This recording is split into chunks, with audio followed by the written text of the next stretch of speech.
빵을 만들라. 그러한 유혹을 합니다. 여러분, 그리고 저희가 본 것은 돌을 빵으로 하는 게 그렇게 잘못되지 않았다는 것을 저희가 들었습니다. 왜냐하면 주님께서 물도 포도주로 바꾸시거든요. 가나의 혼인잔치에서 물을 포도주로 바꿉니다. 물을 포도주로 바꾸는 거나 돌을 빵으로 바꾸는 거나 거기서 거기가 아닌가 생각이 듭니다. 그리고 또 굶주렸는데 이게 뭐가 나쁜가? 줄인 거 앞에서 그럴 수가 없죠. 그런데도 불구하고 우리 주님은 이 돌을 빵으로 만드는 것을 거부하십니다. 그래서 저희가 살펴본 것은 우리 주님께서 거부하는 이유는 사단이 시켜서, 사단의 말을 듣기가 싫어서, 자존심 때문에 거부한 게 아니라 우리 주님이 거부하신 이유는 이 광야 시험이 주어진 이유를 아시기에 거부하셨습니다. 광야 시험은 자기가 죽고 아버지가 절대적으로 되도록 주어졌다는 것이죠. 그래서 자신을 거부하고 아버지만을 붙잡고 아버지에게 내 생명이 있고 아버지만을 섬기겠다는 것입니다. 그게 바로 첫 번째 시험입니다. 그래서 거부합니다. 자기의 절대적인 필요, 만약에 안 먹으면 죽을 수 있는데도 불구하고 하나님 아버지만을 의지하며 그분의 뜻만을 따르는 것, 이것은 여러분 다른 말로 표현하자면 자기 자신을 부인하고 십자가를 지는 것입니다. 나중에 올 십자가의 축소판인 것입니다. 그래서 사단에 돌로 빵을 만들라, 너 배고프지 않니? 그러한 유혹은 결국 어떠한 유혹이냐? 너 십자가 안 져도 괜찮아. 십자가를 지지 말라는 유혹인 것입니다. 그래서 우리 예수님께서는 이것을 거부하시고 아버지를 순종하기를 택하십니다. 자기가 할 수 있고 자기의 권리인데도 불구하고. 그래서 하나님 아버지를 기쁘시게 하시죠. 자발적으로 합니다. 아주 그리고 더 큰 것을 감당하시죠. 나중에는 십자가를 감당하십니다. 인류를 구원하시는 사역을. 어떤 세상 사람들도 여러분, 어떤 세상 사람들은요, 크리스천이 아닌 사람들은, 그리고 크리스천들도 어떤 때는 이 돌로 떡을 만드는 것을 거부합니다. 그 이유는 자존심 때문에 거부할 때가 있어요. 그래서 거부하다가 나중에 가면은 후회하면서 아이고 그때 그거 할 걸, 조금만 내가 굽혔으면 될 걸, 그렇게 얘기합니다. 자존심 때문에 그 유혹을 갖다가 거부했네, 그 유혹대로 갔더라면은 크게 성공했을 텐데, 그렇게 말하는 분들이 계십니다.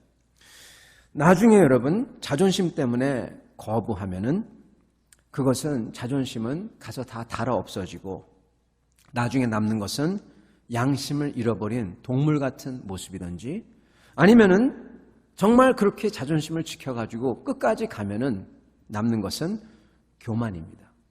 교만 아니면은 짐승 같은 모습, 거기서 왔다 갔다 합니다. 그러나 크리스찬은 자존심 때문에 하지 않습니다. 그렇지 않습니다. 우리 주님이 유혹을 거부한 이유는 자존심이 아니라 하나님 때문입니다. 그래서 나중에 그 유혹을 떨쳐버리고 갔을 때 나중에 남는 것은 교만과 짐승 같은 모습에서 방황하는 게 아니라 감사와 기쁨, 그리고 소망, 거기서 그것만이 남습니다. 그게 차이인 것입니다. 여러분, 이 첫 번째 시험은 그래서 가장 원초적인 시험입니다. 어떻게 보면 당장 힘든 시험입니다. 나의 배고픔, 내 필요를 충족시킬 것이냐, 아니면 하나님의 뜻을 따를 것이냐, 택일할 것을 묻는 것입니다. 오늘 누가복음의 두 번째, 그리고 마태복음의 세 번째 시험은 그 원초적인 필요의 시험과는 다른, 어떻게 보면은 더 강력한 유혹입니다. 어떻게 보면 힘들지 않은 것 같아요. 배고프고 줄이고 없으면 당장 죽는 것과는 다른 시험입니다. 그러나 이것은 더 강력해요. 이 말씀을 통해서 우리에게 다가오는 이런 유혹을 어떻게 떨쳐버리고 그리고 승리하나 보도록 하겠습니다.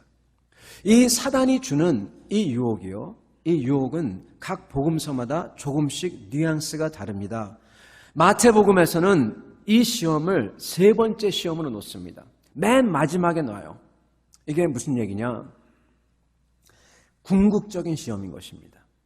마태복음에서는 사단이 예수님한테 너 하나님을 섬길 거냐 아니면 나를 섬길 거냐 택이래라 이러는 것입니다. 사단이 첫 번째에도 안 되고 두 번째 유혹해도 안 되니까 드디어 세 번째이면 마지막 시험에서는 그의 실체를 보는 겁니다. 나 사단이다. 이거 나를 따르면은 너한테 다 줄게. 네가 그렇게 원하는 지상천국 내가 이루게 해줄게. 이렇게 나오는 게 바로 마태복음입니다. 이것을 마태복음에서 우리 주님께서 하나님 말씀 물리치시죠. 근데 오늘 이 누가복음의 말씀은요 좀 다릅니다. 신학적인 시험, 궁극적인 시험보다는 이것은 여러분 어떤 시험이냐? 우리의 배고픔의 문제가 해결되었을 때 우리에게 찾아오는 바로 그 시험입니다. 네.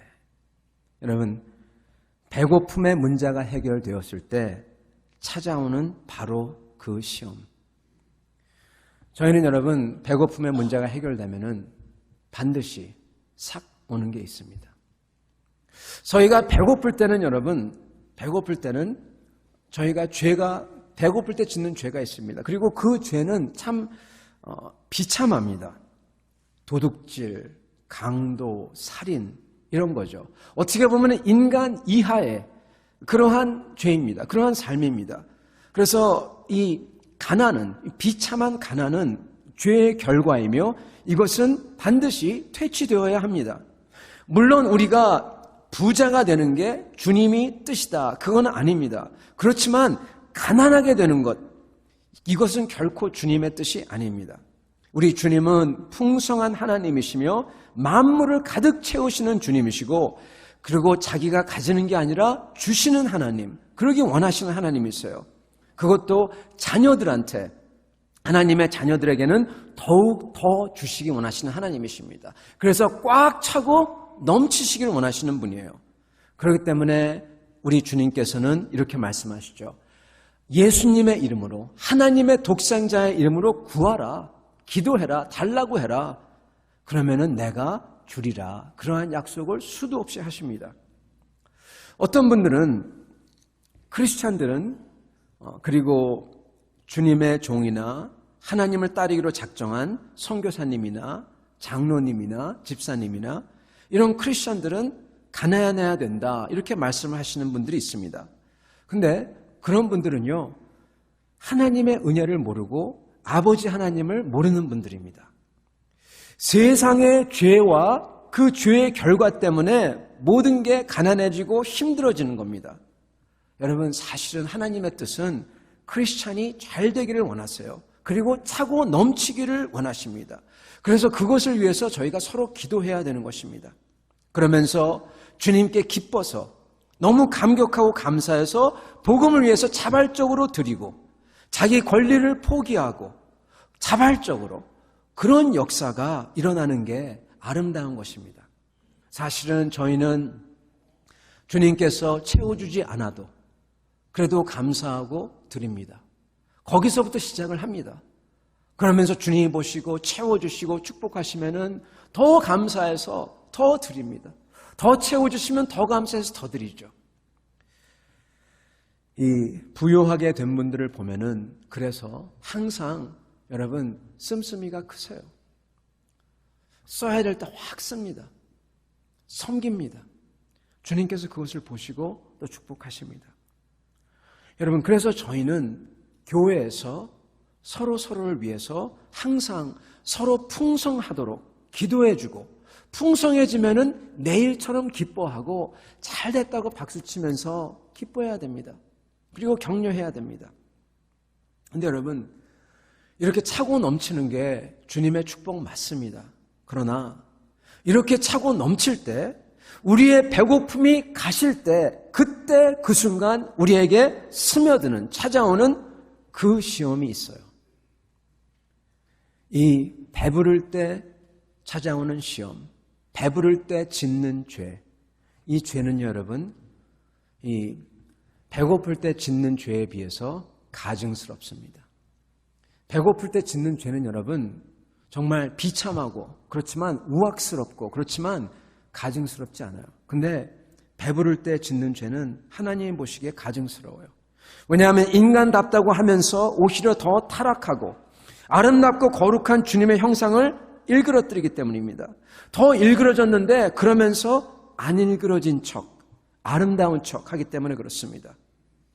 배고픔이 가실 때 사람들은 하나님의 거룩함이 아닌 자기의 욕망을 추구하기 때문입니다. 그러면서 합리화합니다. 오늘 누가복음에서 사단이 주님에게 찾아오는 던지는 그 두 번째 시험은 배고픔을 이긴 주님에게 던지는 시험은 바로 욕망의 유혹입니다. 욕망의 유혹. 이것은 여러분 어떻게 보면 배고픔보다 더 힘듭니다. 어렵습니다. 왠지 아십니까? 이 욕망은 여러분 내가 아니라 다른 나의 욕망이 따로 존재하는 것처럼 얘기하는데 다른 존재가 아니에요. 그 욕망은 뭔지 아십니까? 누군지 아십니까? 바로 우리예요. 나예요. 나의 가장 깊은 나입니다. 나의 진짜 나입니다. 죄인인 나. 그것입니다. 사단이 그 욕망에게, 그 죄인에게 다가오는 것입니다. 사단은 욕망으로 유혹합니다. 그럴 때 사단이 저희를 찾아옵니다. 그럴 때 사단은 보통 이것을 보면서 이게 죄다 그렇지 않습니다. 사단은 숨깁니다. 그리고 우리에게 어떠한 것까지 주냐면은 우리한테 지혜까지 줘요. 어떠한 지혜를 주냐? 정당화, 합리화 할 수 있는 지혜까지 줍니다. 여러분 사단이 예수님께 찾아오는 거 한번 봐보세요. 뭐라고 하죠? 누가복음에요. 제가 읽어보도록 하겠습니다. 이렇게 얘기합니다. 이 6절에 보면 이렇게 나옵니다. 이르되 사단이 이르는 거죠. 이 모든 권위와 그 영광을 내가 네게 주리라. 이것은 내게 넘겨준 건 내가 원하는 자에게 주노라. 그럼 7절 그러므로 내가 만일 내게 절하면 다 네 것이 되리라. 이렇게 얘기합니다. 사단이 예수님한테 구체적으로 알려줘요. 어떻게 알려주냐? 그냥 한 번만 눈 질끈 감고 절해라. 네. 여러분 사단은 여기서 하나님을 버리라 그러지 않습니다. 사단은 다만 자기에게 한 번만, 딱 한 번만 절해라 그럽니다. 마치 돌을 떡으로 만들듯이 이것은 죄를 짓는 행동이 아니야. 그렇게 뉘앙스를 풍깁니다. 그리고 그냥 다만 제스처야. 제스처. 네가 진짜 마음에 하나님을 섬기면은 좋아, fine, 섬겨. 근데 나한테 절 한 번만 해. 그러면 그 결과는 엄청날 거야. 모든 권위와 영광을 너한테 줄게. 그러고 있는 것입니다. 여러분, 제스처만 해라. 예전에 이러한 유혹이 있었습니다. 초대교회 때 믿는 사람들이 잡혀옵니다. 그리고 이렇게 말을 합니다. 이것은 여러분 제3자가 기록한 게 아니라 누가 기록하냐면요. 플리니 the Younger라는 사람인데요. 플리니라는 사람은 로마의 총독입니다. 그 사람은 다스리는 사람이에요. 그 사람이 자기 앞에 잡혀온 크리스찬들을 한테 이렇게 회유합니다. 말을 합니다. 뭐라고 하냐면 이렇게 합니다. 내가 그들을 보니까 그들은 대부분 그냥 단순한 사람, 그냥 착한 사람이더라. 특별히 그렇게 나쁘고 이렇게 봉기를 일으키고 밀란을 일으킬 만한 사람이 아니더라. 그래서 그들한테 이렇게 얘기했다. 시저에게, 시저 상이 있죠. 시저에게 그냥 한 번만 머리 굽히라고. 그런 다음에 가서 너희를 풀어주겠다. 굽히기만 하면 나는 다만 황제의 명령을 집행할 뿐이다.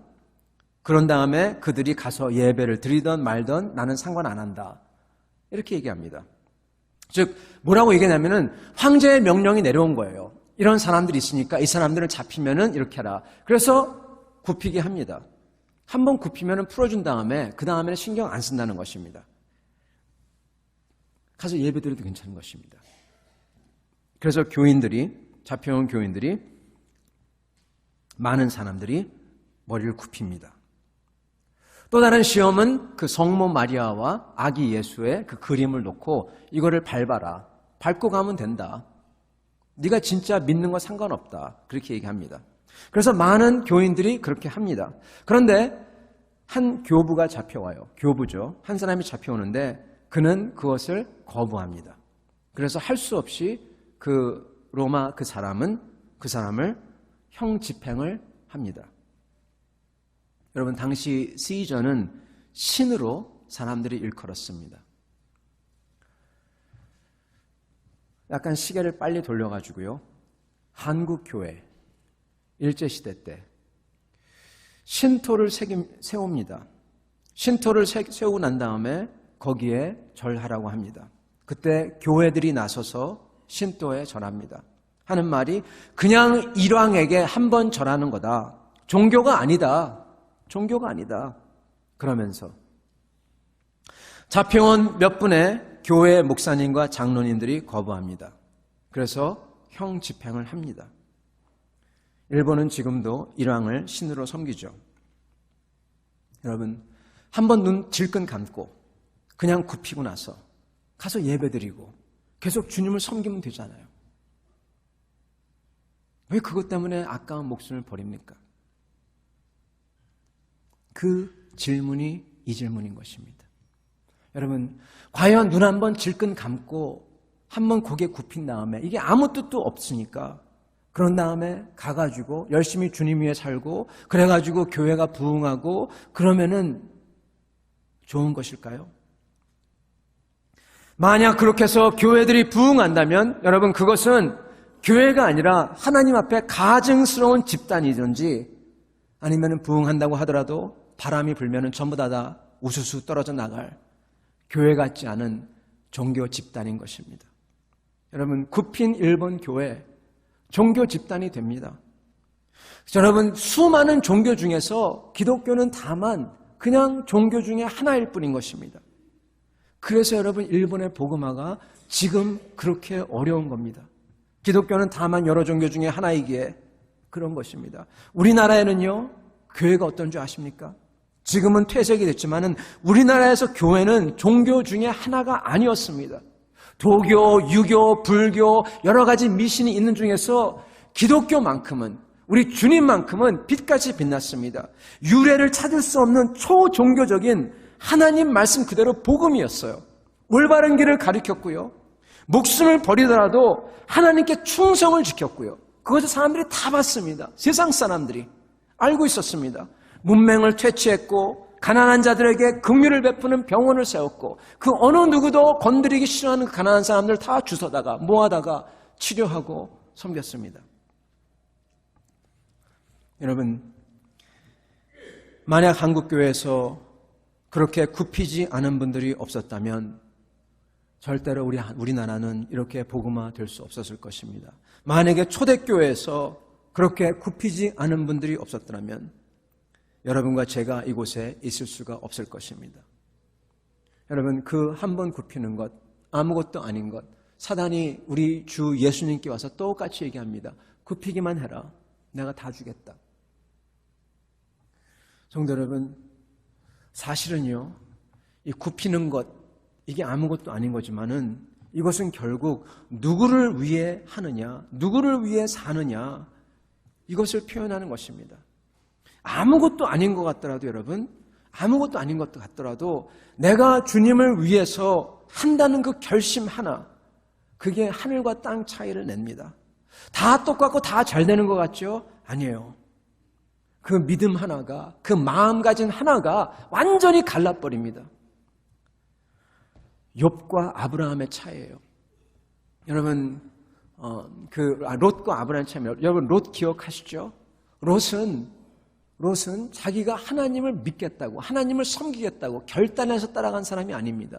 아브라함이 가니까 그냥 덩달아 같이 간 사람입니다.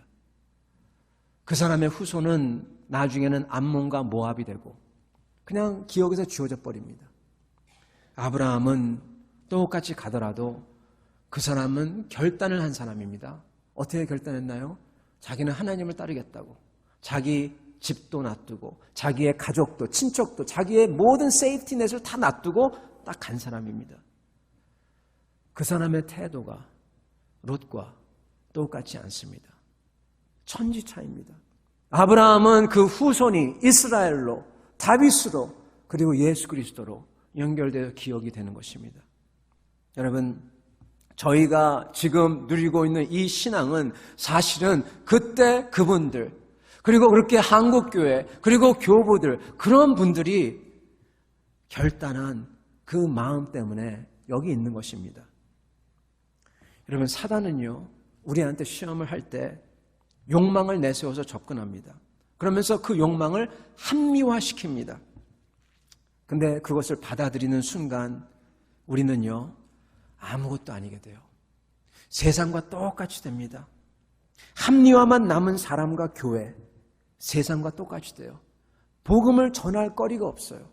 전할 게 아무것도 없어요. 사실은 세상과 똑같은 정도가 아니라 세상에서도 치이고 하나님한테도 치이고 정말 가련한 존재가 됩니다. 마치 소금인데 소금의 맛을 잃어버려가지고 짜지 않은, 그래서 그냥 음식에도 집어넣을 수 없는 그러한 존재가 되고 마는 것입니다. 성도 여러분, 사단이 우리에게 이러한 마음을 가지고 우리의 욕망을 가지고 접근할 때 우리는 그것을 직시해야 되고 합리화시키면 안 됩니다. 사단이 유혹할 때요, 사단의 근거가 있어요. 그러면서 우리한테 딱 던집니다. 많은 사람들은, 많은 크리스찬들은 이것을 두 번 생각하지 않고 그냥 받아 넘겨요. 이게 뭐냐면 바로 6절입니다. 제가 6절 읽겠습니다. 이르되 이 모든 권위와 그 영광을 내가 네게 주노라. 이것은 내게 넘겨준 것이므로 내가 원하는 자에게 주노라. 이렇게 얘기합니다.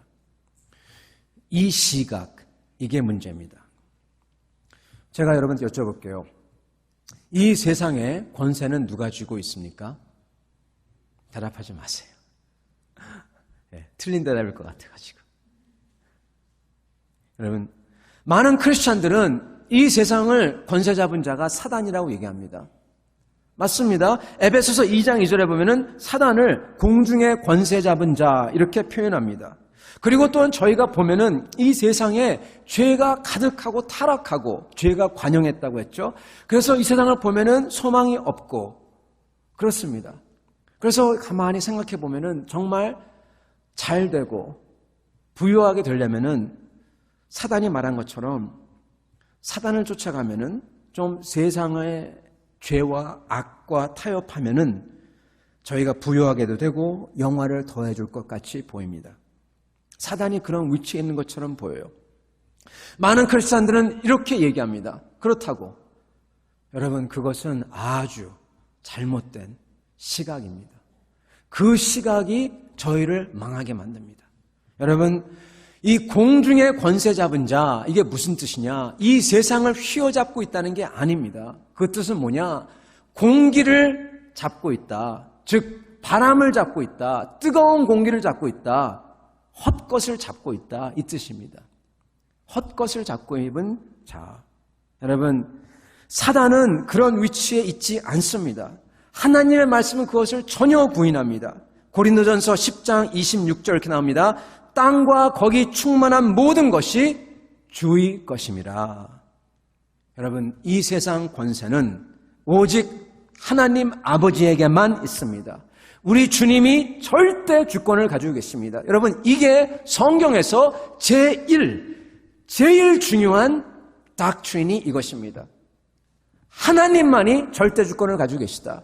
하나님이 나의 인생, 나의 생, 사, 화, 복 다 결정하신다. 이 세상을 우리 하나님께서 손으로 잡고 계시고 인도하신다. 이것이 성경에서 가장 중요한 닥트린입니다. 메시지입니다. 사단은 이것을 속이고 은근슬쩍 전제로 깔아서 싹 집어넣습니다.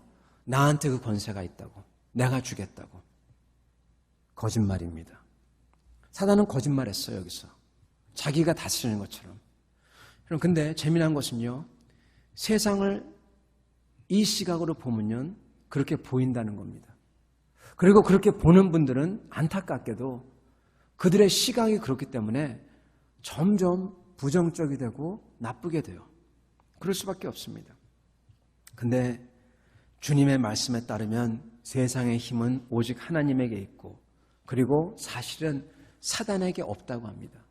여러분 이거 아세요? 사단의 힘은요 아주 제한적입니다. 사단은 사람한테 거짓말합니다.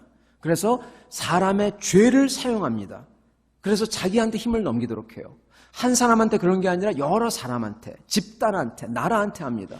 그래서 그 사람들의 힘을 다른 곳에 돌립니다. 진짜 힘은 여러분 인간한테 있어요. 사람한테 있어요. 그리고 사회에 있습니다. 그것을 사용하는 것을 보고 선동이라고 합니다. 거짓이라고 합니다. 그리고 그것의 힘은 엄청납니다. 왜 인간한테 이런 힘이 있냐? 우리는 하나님의 형상이기 때문에 있는 것입니다. 진짜 힘은 하나님한테 있습니다. 그러나 우리도 하나님을 닮아서 그러한 힘이 있는 겁니다. 창조할 수 있는 능력이 있고 생각할 수 있는 능력이 있고 사람을 움직일 수 있는 능력이 있고 그런 것입니다. 그래서 우리의 결정과 모임 너무나 중요합니다. 그리고 그 결정과 모임 가운데 있는 그 영, 그 분위기 이게 너무나 중요합니다. 사단은 그것을 가로채가지고 자기 마음대로 하려는 게 바로 사단입니다. 그런데 여러분 이러한 거짓과 선동이 먹히려면은 우리가 준비가 되어 있어야 돼요. 무슨 얘기냐? 우리에게 그런 거짓을 바라고 선동된 내용을 바라는 마음이 있어야지 그 유혹이 먹힌다는 사실입니다. 즉 사단은 우리의 죄가 가득한 욕망을 사용합니다. 그걸 사용합니다. 우리 마음속에 우리가 어쩌면은 모르는, 아니 우리가 모르려고 꾹꾹 누르는 그러한 목적이 있어요. 숨겨진 목적이 있습니다. 그것을 들어 사용한다는 것입니다. 여러분 그래서 우리가 사단에게 이용당하지 않으려면 하나님을 제대로 섬기려면 해야 되는 제일 중요한 하나가 있습니다. 그 하나가 무엇이냐? 크리스찬적인 말로 하면요 회개라고 합니다. 회개. 근데 제가 더 정확히 표현하면 이렇습니다. 우리 마음에 숨겨진 그 숨은 목적을 주님 앞에 나와서 십자가 앞에 나와서 낱낱이 아뢰고 다 끄집어내어서 고하는 그게 필요합니다. 그게 바로 회개입니다, 여러분. 그리고 사실은 여러분이 기도할 때 가장 많은 시간이 들어가야 되는 게 바로 이겁니다. 여러분 기도하실 때 어떻게 기도하는지 모르겠어요. 여러분의 필요와 하나님께 바라는 것들을 이렇게 기도하겠습니다. 기도할 것입니다. 근데 여러분 그거 가지고요 내 마음이 내가 변하지 않습니다. 절대로 안 변합니다. 내가 변할 수 있는 유일한 것, 내가 변할 때 사실은 내가 살고 내 앞길이 열립니다. 내가 변할 수 있는 유일한 것은 내 속에 있는 나도 어쩌면 모르는 그러한 것들을 주님 앞에 계속 끄집어내는 그 작업을 해야 되는 것입니다. 내 목적과 욕망을 내가 너무나도 잘 숨겨요. 합리화했어요. 그래서 나도 스스로 속았어요. 그래서 주님께 나와서 주님을 만나고 싶은데 내가 가면을 쓰고 있어요. 여러분 가면을 벗어버려야 돼요. 그래야 주님을 만나는 것입니다. 그게 바로 회개이고 회개하려고 내가 내 마음의 깊은 것을 주님께 아뢰고 주님 발 아래 놓는 게 기도입니다. 기도의 대부분입니다. 여러분 그렇게 여러분 기도하시기 바랍니다. 그렇게 기도해야지요. 진짜 하나님 만나요.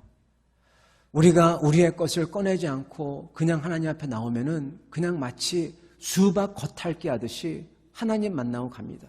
근데 여러분께서 진짜 하나님 앞에 나와서 주님, 나의 주인이신 주님 그러면서 여러분 속에 있는 것 갖다가 다 끄집어내놓고 하나씩 그럴 때 변화가 있어요. 감동이 있습니다. 여러분 저희가 특히 어떤 거에서 많이 그러냐면은 주님의 일이라고 생각하는 것들, 정의라고 말하는 것들, 내 권리라고 생각하는 것들, 이것들을 우리가 많이 합법화하려고 하고 합리화하려고 합니다. 그런 것일수록 저희가 스스로 물어봐야 돼요. 이게 진짜 주님 나라를 위해서 하는 걸까? 아니면 내 자존심과 내 기득권을 위해서 하는 것일까? 물어봐야 됩니다. 우리의 목적은 여러분, 다음 세대를 선교하고 이 도시를 선교하고 이 나라를 선교하고 그리고 이 세상에 주님을 증거하는 복음사역입니다. 내가 합법적인 권리로서 생각하는 게 정녕 이러한 사역들을 세우는 것인가?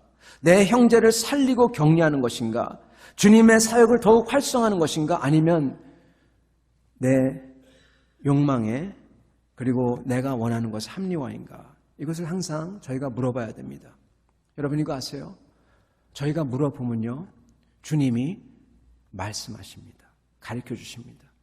여러분 주님의 음성 듣는 방법 가르쳐 드릴까요? 그냥 안 들려요.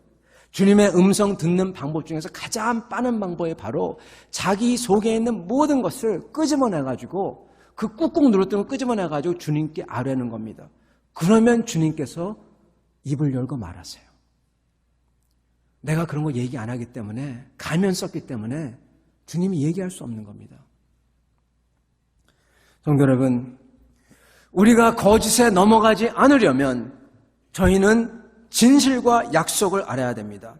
우리 주님은 사탄의 이 거짓말과 선동을 진실로 퇴치합니다. 바로 하나님의 말씀이죠. 주님께서 말씀하십니다. 예수께서 대답하시되 기록된 바 주 너의 하나님께 경배하고 다만 그를 섬기라 하였느니라, 이렇게 말씀하십니다. 여러분, 그래서 우리는 성경 말씀을 잘 봐야 됩니다.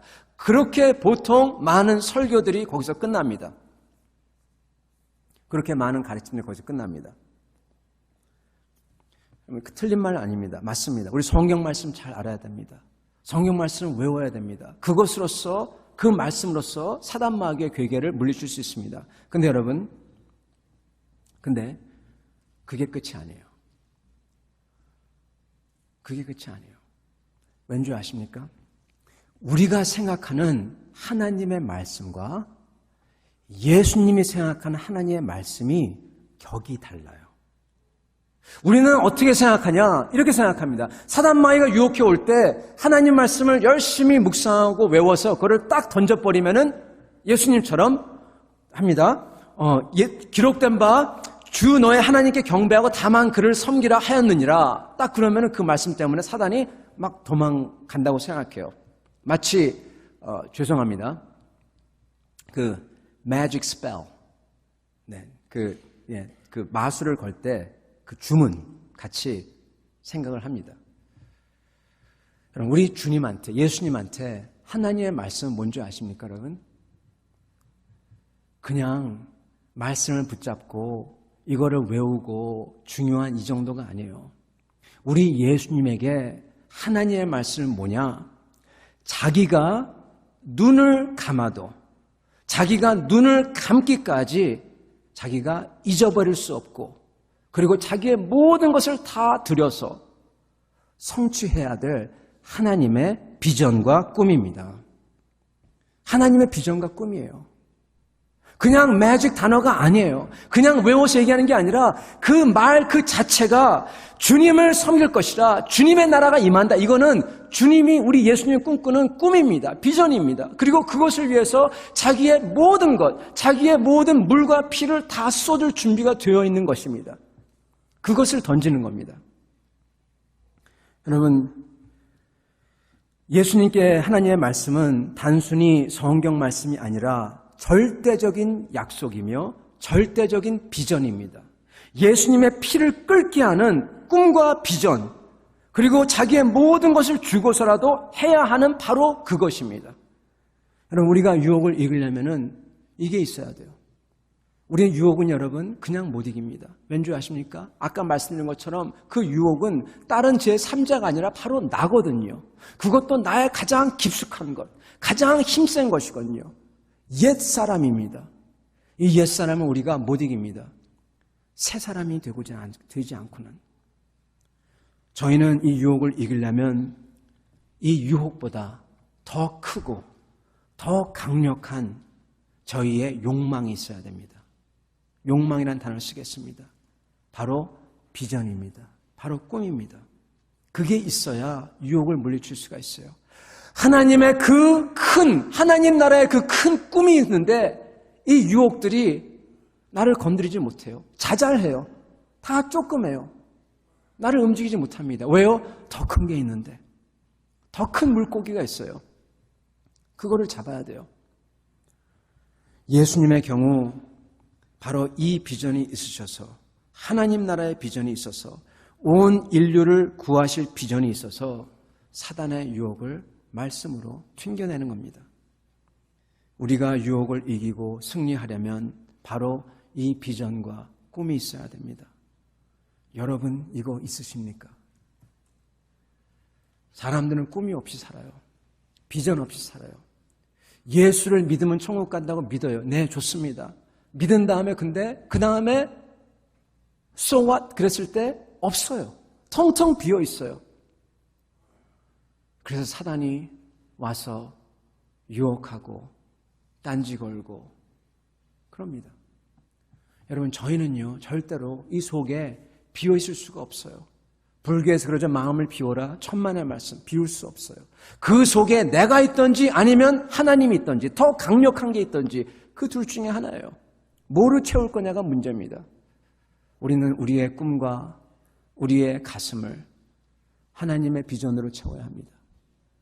그럴 때 내 삶에 의미가 있고 내 삶에 활력이 있고 내 삶에 자잘한 것이 아니라 정말로 훌륭하고 아름다운 것을 위해서 내가 올인해서 살 수가 있는 겁니다. 사랑하는 성도 여러분, 이 결론을 맺도록 하겠습니다. 이 유혹은 마태복음에서는 마지막 유혹입니다. 제일 궁극적인 유혹입니다. 누구를 섬길 거냐 묻는 것입니다. 그래서 이 유혹은 첫 유혹과 같습니다. 다른 모습을 지니지만 똑같아요. 첫 유혹은 가난하고 배고플 때, 그리고 이 유혹은 배고픔이 가셨을 때 찾아오는 두 모습을 지닌 하나의 유혹입니다. 누구를 섬길 거냐? 그리고 어떠한 꿈을 쫓아갈 거냐? 내 필요와 내 욕망이냐? 아니면 하나님의 비전과 뜻이냐? 이것을 묻는 것입니다. 성도 여러분, 한 유혹은 우리로 하여금 우리 영적인 존재를, 영원한 존재를 그냥 고깃덩이 하나로 만드는 것입니다. 가장 존귀하고 거룩하며 아름다운 하나님의 형상을 한순간에 가장 추악하고 악하고 일그러진 사단의 하수인으로 만드는 것입니다. 그러나 또 하나는 죄인인 우리를 영원한 그리고 빛같이 빛날 하나님의 자녀를 만드는 것입니다. 저희는 이러한 비전을 지녀야 되겠습니다. 그래서 그 어떤 것도 저희를 넘어뜨리지 못하고 저희가 어려울 때나 배고파 부를 때나 항상 주님을 따라가는 그러한 성도들이 되어야 되겠습니다. 이러한 성도들이 되도록 축원합니다. 아멘.